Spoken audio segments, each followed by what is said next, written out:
Olá pessoal, quero compartilhar com você nesse novo videoblog uma mensagem que está lá em Lucas no capítulo 8, a partir do verso 26, fala de quando Jesus ultrapassou ali os limites do povo de Israel e foi para uma cidade chamada Gerasa. E Gerasa significa limite, e Jesus avançou esse limite para alcançar um homem que estava escravizado por espíritos demoníacos, um homem que estava possesso há muitos anos, há muito tempo, possesso de muitos espíritos malignos. E a Bíblia conta aqui em Lucas que esse homem vivia aprisionado. Eles muitas vezes tentavam aprisioná-lo com cadeias e não conseguiam. Ele rompia essas cadeias, ele vivia nu, sujo, vivendo no meio dos sepulcros, no meio da sujeira. E Jesus foi até ali, Jesus foi até Gerasa. Apesar do seu ministério ter começado para o povo de Israel, Jesus rompeu esses limites, né? Gerasa significa limite, muro, e Jesus ultrapassou esses limites para alcançar esse homem. E aqui diz também que existia uma criação de porcos ali. E essa criação de porcos foi para onde Jesus mandou que esses demônios saíssem. Eles disseram, né? Quando Jesus os repreendeu daquele homem, eles disseram: envia-nos para aqueles porcos, permite que a gente entre naqueles porcos. E eles então entraram dentro dos porcos, e os porcos se precipitaram e caíram de uma distância muito grande, e toda a manada de porcos pereceu naquela queda. E é interessante que os porcos eram uma criação dos pagãos naquela época, né? E até hoje os judeus, eles não criam porcos. Os judeus consideram os porcos como animais imundos, e porcos era uma característica, a criação de porcos era uma característica dos povos pagãos. E aqui, quando a gente pesquisa um pouquinho sobre Gerasa, sobre Decápolis, né, aquela região, a gente vai ver que era uma região de intelectuais, ou seja, eram pessoas muito ricas, muito cultas, e a criação de porcos era como um orgulho para aquelas pessoas, né? Era uma fonte de renda para aquelas pessoas. No entanto, nós vemos aqui que existia ali aquele homem que estava completamente abandonado pela sua sociedade, né? Um homem que estava desprezado, ninguém mais ligava para ele, ninguém mais podia fazer absolutamente nada por ele. E muitas vezes nós olhamos a nossa vida, vivemos numa sociedade que preza tanto a satisfação pessoal, que preza tanto o egoísmo. E aqui Jesus vem confrontar Decápolis, né? O texto continua dizendo que a multidão da circunvizinhança dos gerazenos rogou-lhe que se retirasse deles, porque estavam possuídos de grande temor. Aqui, quando o homem foi liberto, né, e estava vestido, estava em perfeita situação mental, eles temeram, eles não quiseram que Jesus permanecesse ali na terra deles, porque eles haviam perdido, Jesus havia tocado na sua fonte de renda. E muitas vezes Deus, o nosso Deus, Ele toca naquelas coisas que são nosso motivo de orgulho, Ele toca na nossa estabilidade para confrontar situações na nossa vida. Nós vemos aqui esta cidade de Gerasa sendo confrontada com seu orgulho, sendo confrontada quando seu meio de vida estava comprometendo a dignidade de uma pessoa.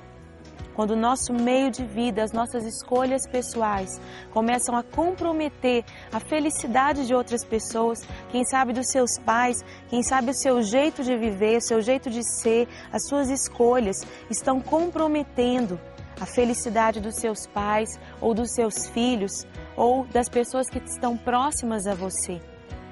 Nessa hora, por nos amar, o Senhor muitas vezes coloca a mão dele sobre nós e nos resiste. A Bíblia diz que Deus resiste ao soberbo, mas dá graça ao humilde. Quando a nossa vida manifesta soberba, Deus nos resiste. Quando Deus nos resiste, então nós muitas vezes paramos para pensar: será que aquilo que eu tenho feito, será que as minhas escolhas estão sendo as melhores escolhas? Será que a minha vida tem comprometido a integridade de outras pessoas? Deus quer nos levar de volta ao propósito dele. Deus quer nos levar para o centro da sua vontade. Deus não quer que nós vivamos para nós mesmos. O egoísmo, ele faz uma coisa. Essa geração é uma geração que tem vivido tanto o egoísmo. Mas o egoísmo, ele faz uma coisa. Ele despreza o próximo. O egoísmo, ele nos torna infelizes e torna infelizes aqueles que estão à nossa volta. E Deus quer resistir a isso. Deus está resistindo a isso. O Espírito Santo de Deus tem resistido a esse espírito do mundo que prega o egoísmo, que preza aquilo que eu quero e não aquilo que Deus quer. E eu sinto nessa geração que o Senhor deseja nos levar para um caminho de volta. O Senhor deseja levar a igreja nesses dias a um caminho de volta, a um caminho onde nós reconhecemos que o Senhor é Deus, que nós precisamos voltar para a cruz, precisamos voltar para aquele lugar onde nós amamos ao Senhor sobre todas as coisas e amamos ao nosso próximo como a nós mesmos. Eu sei que muitos que estão me ouvindo hoje talvez estejam caminhando nessa caminhada de egoísmo, vivendo para si mesmos, amando a si mesmos e simplesmente desprezando os outros, desprezando os seus pais, sua família, desprezando os seus filhos, aqueles que estão perto de você. Mas eu quero dizer para você uma coisa, que existe um lugar de satisfação e esse lugar é um lugar onde a gente se dá, é um lugar onde você consegue servir o próximo. Quando a gente serve, na verdade, a gente está preenchendo um buraco no nosso coração. Tem muita gente que anda aprisionada em depressão, aprisionada em tantas doenças.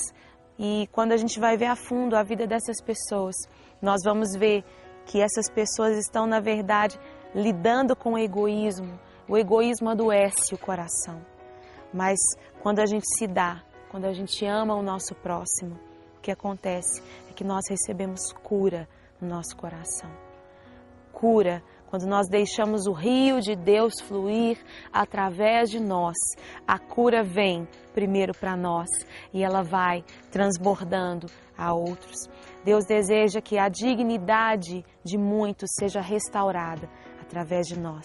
Mas para isso é preciso que a gente abandone o egoísmo e corra para Ele, corra para a cruz. Eu quero orar por você nessa hora, e não só por você, mas por mim e por toda essa geração da igreja de hoje no Brasil, que precisa retornar para os princípios da palavra de Deus, precisa retornar para a cruz. Senhor, nós engrandecemos o Teu nome, Senhor. Nós bendizemos o Teu nome, reconhecemos que Tu és o Deus dos céus e da terra, Tu és o nosso Criador, Tu és o nosso Senhor. E nessa hora nós queremos retornar, Deus, retornar para o Teu propósito, retornar para a Tua vida, Senhor. Ó Deus, retornar para a Tua cruz. Senhor, como muitas vezes temos vivido para nós mesmos, temos vivido pela nossa satisfação pessoal, Deus. Tem misericórdia de nós, Senhor, tem misericórdia da igreja brasileira, tem misericórdia dessa pessoa que está me vendo, me ouvindo agora, Senhor. Vem com a Tua graça, com a Tua mão restauradora sobre aqueles que estão longe, Senhor, do Teu propósito, longe dos Teus caminhos. Ah, Deus, longe, Senhor, Deus, do centro da Tua vontade.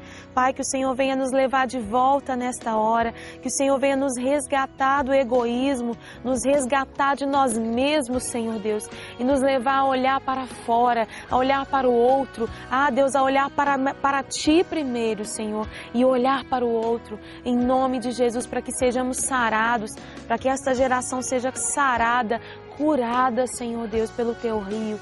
Nós clamamos ao Senhor pela Tua restauração sobre cada um que está nos ouvindo agora, que a presença viva do Senhor venha tocar, venha restaurar, em nome de Jesus. Deus, o Senhor é aquele que vai mais longe, o Senhor é aquele que rompe os limites, ó Deus, da lógica humana para alcançar um.